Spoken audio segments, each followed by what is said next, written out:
ย่างไม่กินเนาะก็หลับ บ่ แซ่บสุดพี่น้องเป็นคักสุดนี่ทานชีมันจะได้เกี่ยวมาทางนี้นี่ลายเขาเต็มที่มื้อนี้เป็นพ่อครัวเลยอ้าวสบายดีทุกคนมื้อนี้ข้าพเจ้าได้มาเลาะลิ้นให้มื้อนี้เรามาชิมมานอนอยู่ตูมให้1 คืนนอกบรรยากาศเป็นอะไรแล้วมันเกี่ยมไปรับชมนำกันพี่น้องมื้อนี้เดี๋ยวโอ้ดึกเรียงเที่ยงคืนแล้วเลยก่อนที่ฮอดก็ได้เนาะพักปีใหม่ย่างออกกำลังกายพอได้อากาศสดให้เราเบียร์เฮยออกจากร่างกายหน่อยนึงพี่น้องเนาะมื้อนี้เราก็เตรียมในเสบียงเรามื้อนี้เนาะเริ่มต้นโดยมีไวๆนี่เนาะข้าวสารอาหารแห้งผักมันก็เกียมมาแล้วมื้อนี้เนาะพี่น้องวันนี้เมนูของมื้อนี้เนาะพี่น้องเพิ่นไปโซ่ตกกระหอกมาได้2 4 6 โต๊ะได้6 โต๊ะพี่น้องวันนี้เขาสิแต่งอยู่ขอกินให้พี่น้องได้เบิ่งนำกันนะพี่น้องเนาะโอ้เหาะแดงๆนี่นะเนาะอันนี้2-3 มื้อสินี่มันไปต้นหัวแรงนี่มันกินมากอยู่ใกล้ๆนี่แหละให้ข้าวเขาก็เริ่มสุกแล้วนี่พี่น้องเริ่มออกอายแล้วเด้โอ้ทวนครับเนาะท่านเขาก็อนามัยสถานที่เขาก็นี่มือแรงเขาจะใส่มองเนาะลงปลาเนาะนี่ก็จุดที่เนี้ยอนามัยแถบอองแอมตุเงินพักเขาพี่น้องอันนั้นกระทางไปบนอาบน้ำนี่สบายอาบน้ำนี่เนาะน้ำก็อยู่แคมนี่เลยนี่คักเลยอาบน้ำเนาะน้ำก็อุดมสมบูรณ์เลยพี่น้องมีปลานี่ตัวกุ้งเลยลอยล่องอยู่เห็นปะพี่น้องเห็นปะนี่ดิกุ้งเลยนี่ดิกุ้งใหญ่ๆเลยพี่น้องเอาไหมกุ้งหลายเท่าไหร่วะน้ำอุดมสมบูรณ์มื้ออื่นเนาะถ้าว่าเพื่อนบุคคาเวียงอย่างจะให้เพื่อนพาไปซื้อมองให้พี่น้องเบิ้งเนาะดีทางไอพี่เขา2-3 มือไอเพื่อนเยี่ยมจะไปซื้อมองพี่น้องดีแปลงมองอยู่เนาะเรียบเลยนี่ทางไอเรียเขาได้อีกเลยนี่นะเยี่ยมจะไปใส่มองแปลงมองอยู่นี่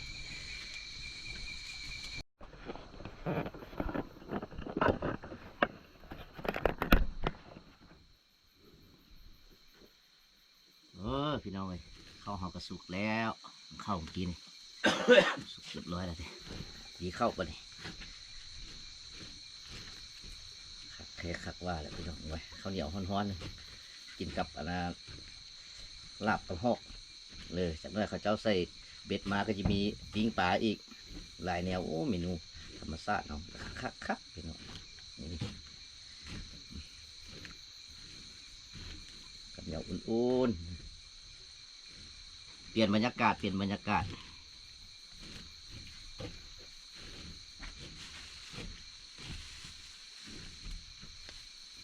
แกงที่มีหลายเนาะสบู่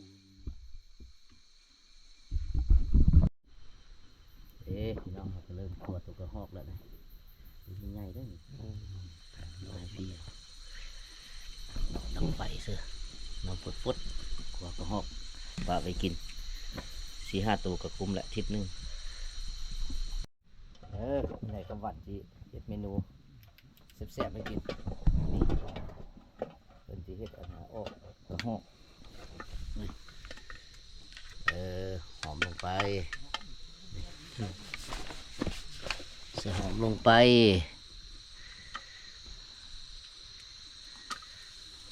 มันจะคั่วหอมก่อนได้เกี่ยวหอมก็คักก่อนแต่ว่าแยกเนื้อพริกป่นใช่โอเคคนฮ้อนแห้งแล้วตอนนี้ไปตัวลูกแห้งมีมืดละมั้งเอาเมนูด่วนเลยมีน้ำมันเลยเอาใส่น้ำมันกระหอกเอาจวดมันเนี่ย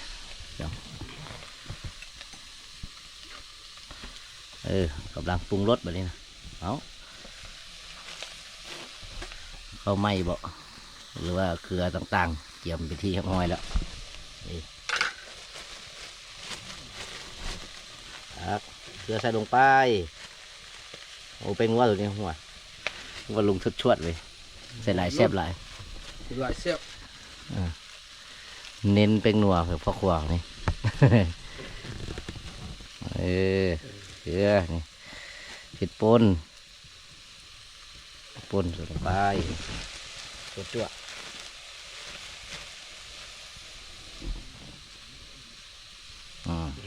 đấy con sao sao vậy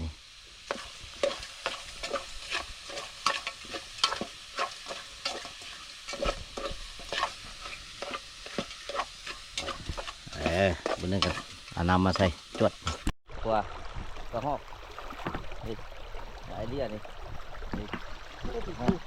bằng ngầm ngầm rồi là được đi à màyโอ้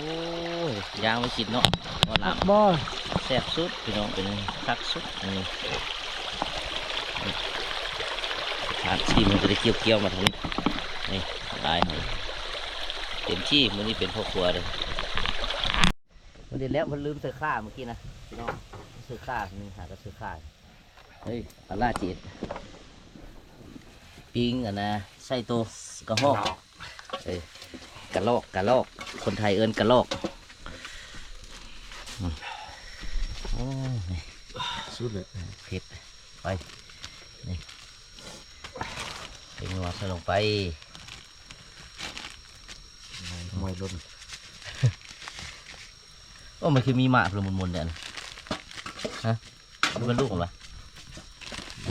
นี่ฮะลูกมันนะสุดโจดเลย ได้เลยยำดังคลับเดี๋ยว โอ้มีขี้ดีด้วย นี่เอาน้ำมาได้มาหดมือเอาลาดเลย ป่ามันซื้อด้วย เอายอดน้ำมันหดมือเอาลาด ฟังกันนะป่าเงินนี่ถึง อบกันให้ขั่วให้มันคักมือเลย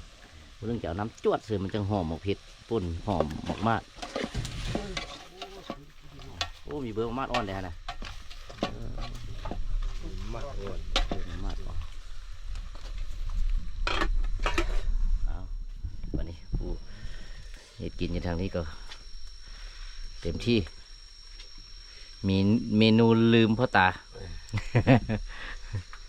ลืมพี่น้องเมียน้องเมียเอิญเลยปิ้งใส่หอกปิงใส่หอกเลยก็สุดยอดหมดเลยพี่น้องเลยมาบ่ได้กินขี้หอกบ่ได้กินใส่หอกนี่ปานบ่ฮอดให้ฮอดส่วนโดนได้กินเท่านึงอ่ะนี่พี่น้องปีนึงบ่ฤดูกาลเนาะช่วงต่อไปก็บ่ได้กินอะไรมันเป็นฤดูช่วงอันระยะแพร่พันธุ์ละเข้าเดือน7 เดือน 8ก็มันก็เริ่มแพร่พันธุ์ละกินที่ช่วงนี้กินอันนี้มาเอิ้นว่าอาหารฤดูนำบ้านเฮาเนาะอันนี้โบแม่นการล่าที่จะเอาไปขายไปนั้นเป็นเพียงเฮามากินเดี๋ยวนี้เนาะอันนี้โบส่งเสริมด้วยพี่น้องเด้อส่งเสริมการล่าเนาะกินพอเป็นยกเป็นยาเนาะเพราะว่าสัตว์ป่านี่กินหลายกับบุดีเหมือนกับบางคนเป็นประดงคอนะพี่น้องใส่น้ำลงไปแบบนี้จั่วหม้อนี่ก็คลาสสิกดีเลย โคเลแบบนี้นะ อ้าวไอเดียชี้ตัวห้อยเอาไปกินกันเลยไม่หมดเลย เอาอัดไว้ นี่อันนั้นปิ้งใส่กระหอกเขาก็เริ่มสุกแล้วแบบนี้เนาะใจรอท่าบ่นึงถ้าออกกระหอกเปื่อยนั่นนึงนี่หอมเขียวนี่หอมเขียวใส่บัวหอมเขียวหมูอาหารกันอยู่กันกินมานี่ ป้ากินเลยแล้วนี่หอมเขียวกระปูอยู่ให้นี่ เขียวแล้วบ่ได้โคเล่โคเล่วันนี้นะหม้อนี่คือสิหวานดีเลยเว้ย โอ้ครับโอ้เขาไม่เซ่จั่วจงไว้เสือลาฟานมื้ออื่นเลยได้ ฝันสองห้าม มาช่วงระยะเราท่าใส่กระหอกสุกนี่เขาก็มาโดนใบพ่นเม่นก่อนอันนี้เป็นใบพ่นเม่นเห็ดกรอบๆนะโอ้กับลาบพี่น้องเลยอันนี้นะกับลาบกับแจ่วมันคักมันจะเป็นคมๆหวานๆเด้อตัวนี้เด้อแต่ว่าเขาต้องหูเลือกกินได้พี่น้องมันกินโลเลได้หมาป่าเนี่ยเห็นเบอร์ไม้ไปกินก็เมาบ่มีผู้องมาเฮือนเด้นี่เบอร์พ่นเม่นมันจะเป็นเบอร์อันนี้ลายๆนะเอินเบอร์พ่นเม่นเนาะลนเรียบร้อย1 ใบที่2อีกโอ้เมนูมันนี่มีแต่แนวคักๆเลย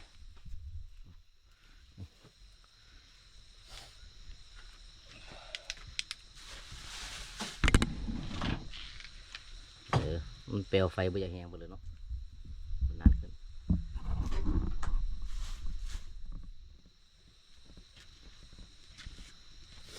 มาเด้อพี่น้องไปเลยเข้าเลย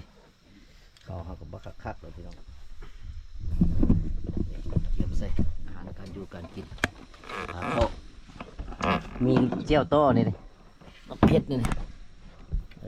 เกี่ยวต่อ เจียวต้อ ต่อเลยละต้องใส่ปั๊มต่อ ต้อเจียวต้อข้าวเหนียวฮ้อนๆเขาวีเมื่อกี้นี่ รวมกัน พี่น้องเอ้ยเอาใบพ่นเม่นมาเปาะตัวเสือใบพ่นเม่นนี่อันนี้ก็ จ้องพ่วงอยู่ ใส่กระหอกปิงใส่กระหอก เลยมาเล่น นี่ นี่ โอ้โถครับว่ะเอาลุยมานี่นะขายดีแฮงหอกก็ได้จาน20,000 ผู้เทียนกับเทียนกินลุยนี่เฮ็ดคักบ่เอาละ ครับ โอ้นี่ ลูก ใส่กระหอกไว้เรียนเนาะสนใจไว้สนใจบ่มึง จุดใจแซ่บสุดเลย มาพี่น้องเอาสดน้ำฮ้อนๆใส่งับ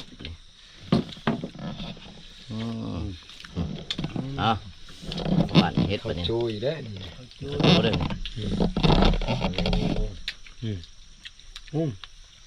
อ จับ น้ำหนักขึ้นเด้อ หลังจาก กินเบียร์หลายมือมากินออกกระหอกเสือแซ่บเลยพี่น้องเลยบรรยากาศรสชาติสดๆครับ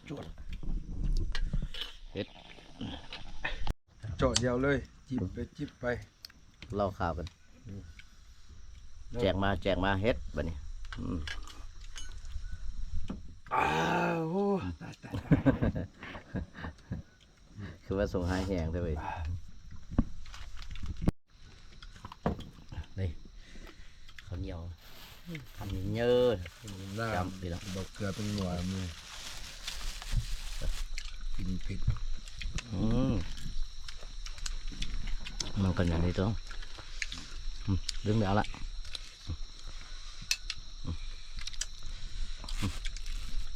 ใส่กระหอกปีนมันจะมันแซ่บๆขมๆนู่นเพราะว่ามันมีไส้อ่อนมาเลย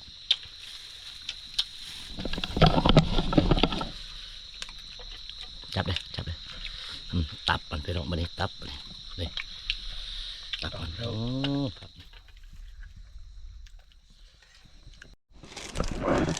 หลายพี่ครับสี่ใบวนเป็นครับเลยครับ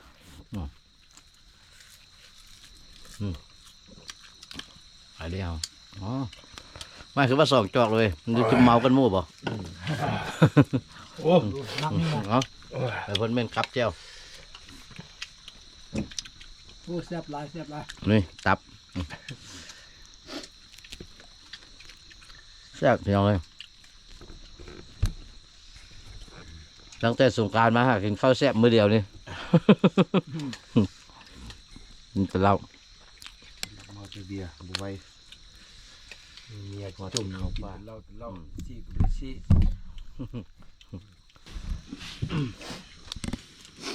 โอ้ดูคนเม่นนี่ครับเดี๋ยวพี่น้องสีจวดสิ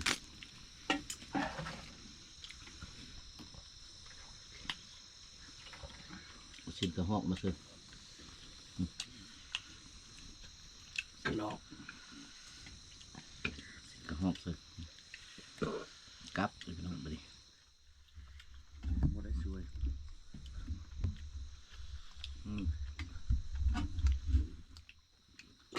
ข้าวเหนียวคักๆสิเห็นไหมครับ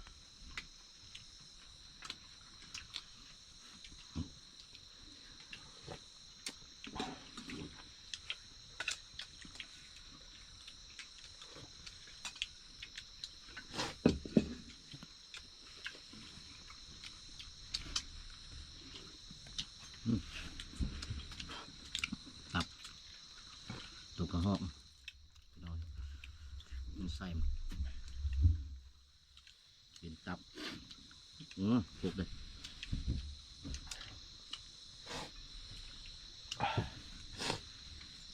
กระลอก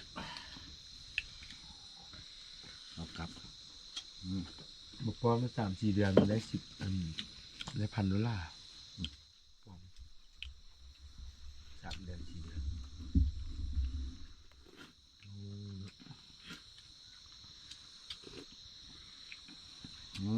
ครับรดน้ำร้อนจะ